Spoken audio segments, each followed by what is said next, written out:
Hey everybody and welcome to Top Shelf. My name is Jordan and here's my Week 7 NFL Power Rankings. My number 32 team this week is again the Cleveland Browns at 0-6. I think it's time to start thinking about a winless season for this franchise. At number 31 I've got the San Francisco 49ers. They're also winless after a loss to Washington. 30 I've got the Indianapolis Colts. 29 I've got the Oakland Raiders.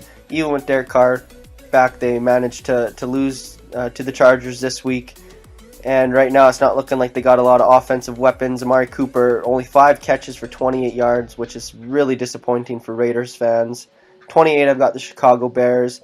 27 I've got the Baltimore Ravens, and this is a team I'm really disappointed with. Joe Flacco in particular, 2 more interceptions this week and only 180 yards on 41 pass attempts. That's definitely not going to get it done in the NFL. My number 26 team this week is the New York Giants. They beat Denver, but don't expect the Giants to make too much noise this year. Number 25, I have a Tampa Bay team who's now 2-3, and this is a team I'm losing a lot of hope in, especially with Winston getting hurt this week.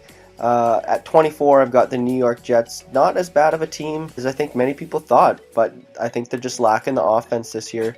Number 23, I have the Miami Dolphins. This is not a team that's going to stay in a playoff spot. Number 22, I have the Tennessee Titans. They had a nice win tonight against Indianapolis. 21, I've got the Cardinals. So happy to see AP come back this week and put up big numbers, but they're no more than a middling team right now. And number 20, I've got the Chargers.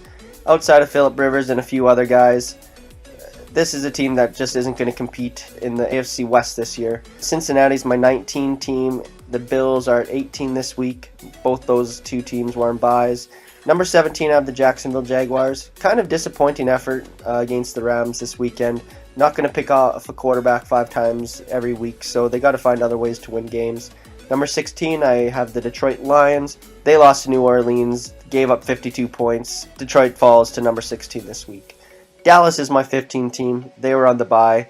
Green Bay. Now, without Rodgers, many are wondering if this is a team that can compete. I'm starting to potentially lean that way. Aaron Rodgers is the franchise player there. Without him, I don't know what they're going to do. They fall to 14 this week out of my top 10. Number 13, I got the New Orleans Saints. They jumped from number 20 to 13 this week, but let's remember here that they're not going to score 52 points every game.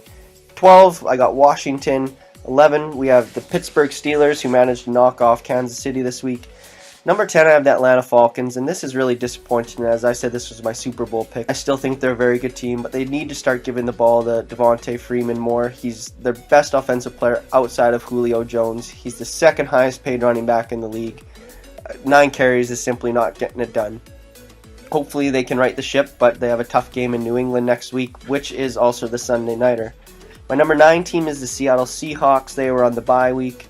Number 8, we have the Houston Texans, and this is a really intriguing team right now. Deshaun Watson is an MVP candidate. They should win the AFC South, and let's see if they can make some noise in the playoffs. Number 7, the LA Rams. This is a dynamic team. They continue to show us that they have arrived. Goff is averaging 8 yards per completed pass, which is only behind Tom Brady, Alex Smith, and Kirk Cousins. And he's only thrown 3 interceptions. At number 6, I have the New England Patriots. I had them as low as number 3. That just simply did not feel right.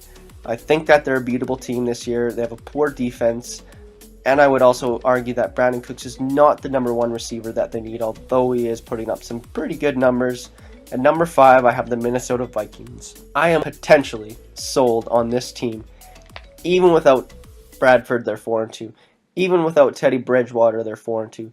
Even without Delvin Cook now, they're 4-2. Case Keenum is their starting quarterback. Maybe it's time to give this team a little bit of credit. They're my number 5 team this week. Number 4, the Carolina Panthers. They lost to Philly, but they're still my number 1 team. Their next 3 games are against the Chicago Bears, Tampa Bay, and Atlanta Falcons. I expect them to go at least 2-1 in that stretch. Number 3, I have Denver. It was a tough loss, but I expect them to be good in the long run.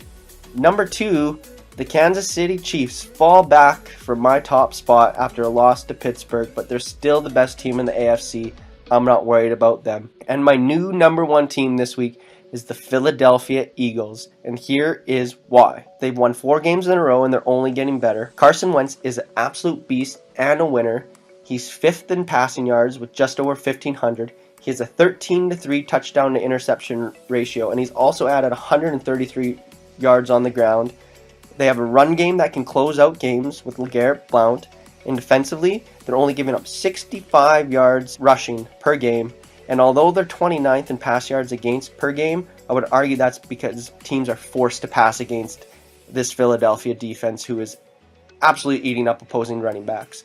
That's why I like Philly. I think that they're going to go a long way, and I'm a huge Carson Wentz believer. That is my NFL Power Rankings for Week 7. Thanks for tuning in, and we'll see you next time.